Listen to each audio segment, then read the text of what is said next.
আসসালামু আলাইকুম, শুভ সকাল। প্রিয় ভাই বোনেরা, সবাই কেমন আছেন? আশা করি ভালো আছেন। আলহামদুলিল্লাহ, আমিও ভালো আছি।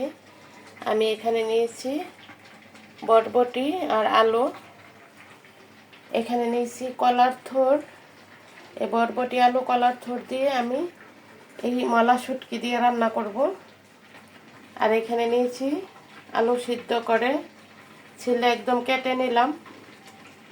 আর এখানে টমেটো, আলু আর টমেটো দিয়ে আমি রুই মাছ দিয়ে রান্না করব। এবার রান্না শুরু করে দিই। কিভাবে কি রান্না করব দেখতে চাইলে পাশেই থাকুন। আমি সবার আগে কলার থোড়গুলো একটু ভাপ দিয়ে নেব।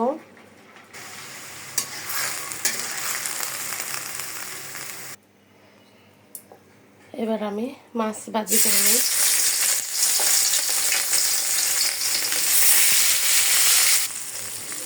দিয়ে দিলাম রসুন বাটা,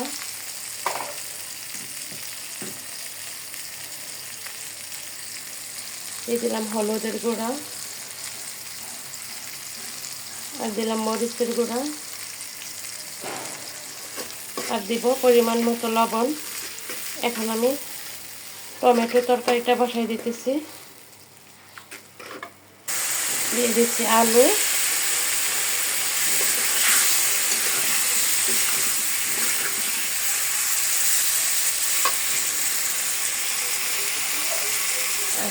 দিয়ে দিব টমেটো,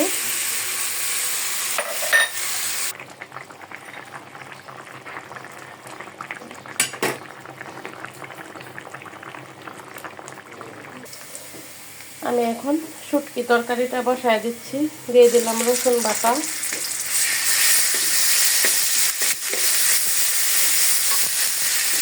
অল্প করে একটু পানি দিয়ে আমি গুঁড়া মশলাটা দিয়ে দিচ্ছি।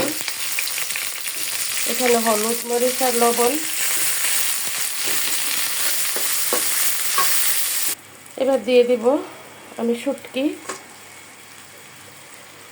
এবং মশলা একসাথে কষানো হইলে আমি সবজি দিয়ে দিব। এবার আমি দিয়ে দিচ্ছি আলু, কারণ আলুটা একটু সিদ্ধ হইতে দেরি লাগবে, এজন্য আগে দিয়ে দিলাম। এবার আমি সবগুলোই দিয়ে দিচ্ছি একে একে। দিয়ে দিলাম কলার থোড়। এভাবে শুটকি দিয়ে রান্না করলে কিন্তু অনেক ভালো লাগে। আমার শ্বশুর বাড়ি এলাকায় খায় সবসময় এরা। এবার আমি বরবটি দিয়ে দিব। আমার শুটকি তরকারিও কিন্তু হয়ে গেছে। আর এখানে আলু দিয়ে, টমেটো দিয়ে, মাছ দিয়ে ঝোল রান্না করেছি। আজকের মতো রান্না এখানেই শেষ। ভিডিওটা আর বড় করব না। সবাই ভালো থাকবেন। আসসালামু আলাইকুম।